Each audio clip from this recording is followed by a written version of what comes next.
Совет учебно-методического объединения вузов России впервые совершил выездное заседание. И где бы вы думали, столичные академики и профессора выбрали наш университет базой для обсуждения проблем по психолого-педагогическому образованию. 28-30 марта более 200 гостей из столицы и других городов страны познакомились с самыми передовыми разработками нашего университета, посетили достопримечательности города и провели мастер-классы в образовательных учреждениях Уфы.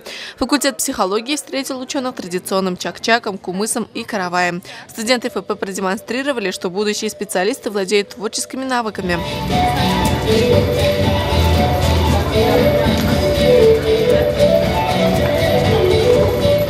Двухдневный совет закончился для нашего университета плодотворно. На базе БГПУ решили создать пилотный ресурсный учебно-методический центр УМО по психолого-педагогическому образованию. Кроме того, Башгоспедуниверситету доверили разработать образовательную программу по профилю психолого-педагогическое сопровождение жизнеустройства детей-сирот совместно со специалистами Московского городского психолого-педагогического университета. А на базе УМО будет создана инновационная площадка, реализовывать которую БГПУ будет совместно с 45-й школой города Уфы.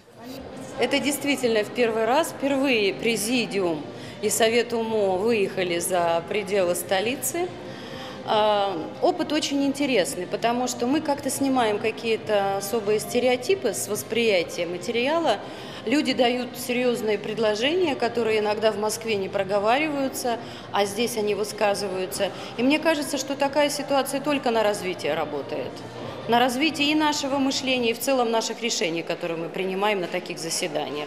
И, конечно, очень хочется, чтобы стандарт, разработчиками которых мы являемся, и, в общем, я руковожу секцией, и университет, который я представляю, разработчиками стандарта является, все-таки хорошо был закреплен в учебных программах и в образовательных результатах других вузов. Это очень важно. Иногда нужно выезжать за пределы Москвы, чтобы твое дело жило в других городах.